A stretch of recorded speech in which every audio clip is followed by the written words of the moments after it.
All righty, welcome back. Matt Steinmetz, Daryl the Guru Johnson. Let's get right to it. I'd like to introduce Adam Amin, Fox Sports play-by-play man. He will be on the call for Sunday's game on Fox. 1 o'clock start, 1:05 to be precise.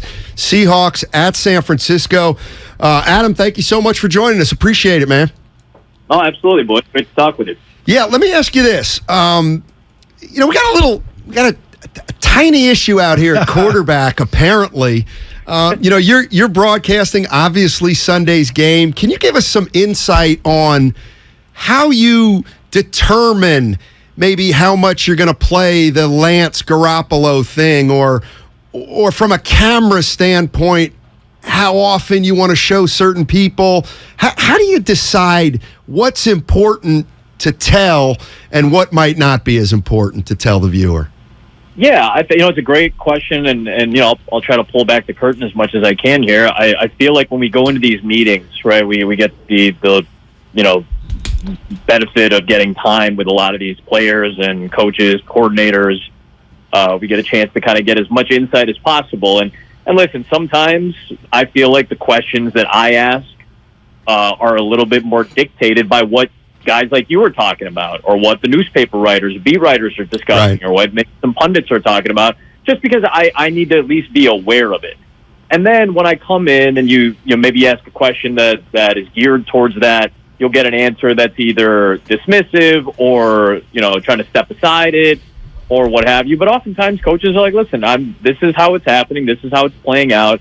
If you have a good relationship with the coach, maybe he tells you, hey, just be aware of something like, that's happened in years past with like college head coaches that we have good relationships with when I did college football, and be like, hey, watch out. We might have a package for this guy or whatever.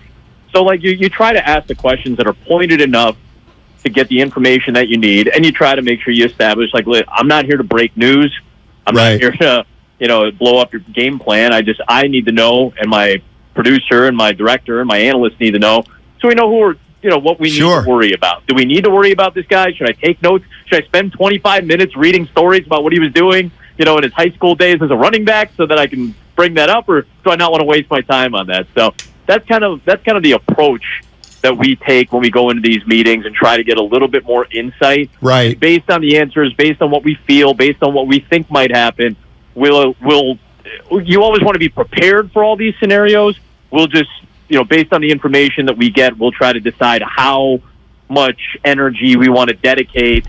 Or let's say, we're in the second quarter and we're looking for a storyline to touch on that we need to. Hey, what about, here's Garoppolo out of the timeout. Let's show him on the sidelines for whatever reason. I imagine we'll show Jimmy G just the way that, the Week 1 broadcast did. Like, we'll probably show him on the sideline at some point. He's played the Seahawks often. There's connectivity to it. Sure. And you try to find some avenues to discuss it when it fits, on the broadcast. Right. So you, at some point before kickoff, will you sit down with Kyle Shanahan alone, or with a producer or something? We'll sit down as a crew with Kyle and get some information and try to ask those pointed questions and see what we can get out of them. Yeah. So clearly somebody's going to say, hey, Kyle, what's going on with the quarterback situation? I mean, clearly that's something, right? If he gives you a different answer than he's given the beat writers, well, then you got something. You hope, right? You hope that you're getting at least a little bit of additional insight, because there's that boundary. There's a certain boundary that we don't cross, because information that I've had over the years I've never repeated at any point. Because we embargo that. We do take that seriously. I think that's an important thing to respect. Because we get that access for the exchange of making sure it doesn't break until game day, or a certain time before game day. It doesn't have to be right at 1 o'clock kickoff. It can be a couple hours earlier, and a lot of the time, to be honest with you, the beat writers these days are so tuned in that they have when they say something, it's usually pretty reliable. So we also keep an eye out on what the writers are talking about, what Cam's writing about this week, what the Mercury News is writing about. Like we try to pay attention to what everybody else who's also geared in and tuned in to what's happening on a day-to-day basis. We try to take advantage of as many resources as possible. Adam, forget I had the Niners -7. I mean, I saw their trip to the NFC Championship last year, and I really believe they got Super Bowl aspirations. But the football person in me just knew there was no way, no how they were going to drop that game week 1 in Trey Lance's debut. Now, a lot of people, the fans, are calling. They're saying it was raining. I get that. But can you share with us, Adam, your initial gut reaction when you saw the finality that the Bears beat the Niners?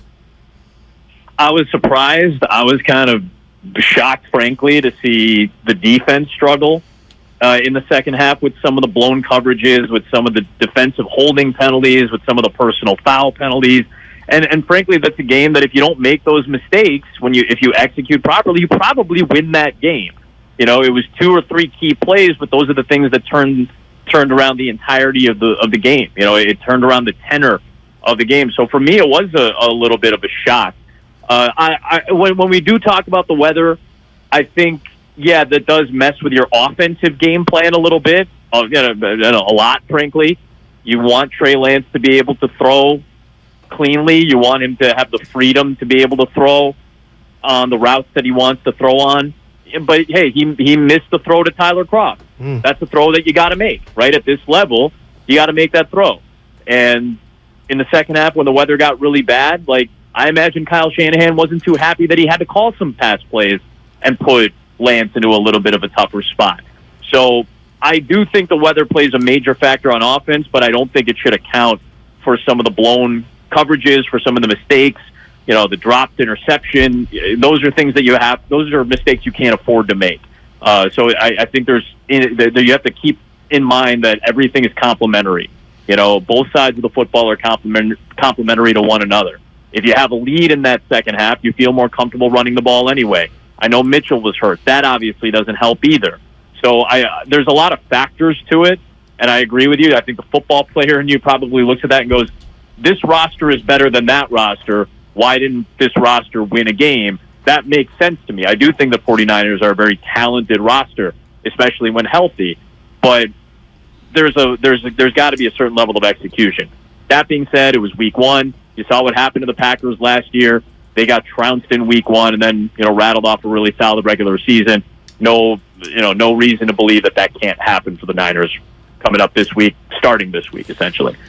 Adam, great stuff. Thank you so much for joining us, and have a great call on Sunday afternoon. Really appreciate it, boys. Thank you.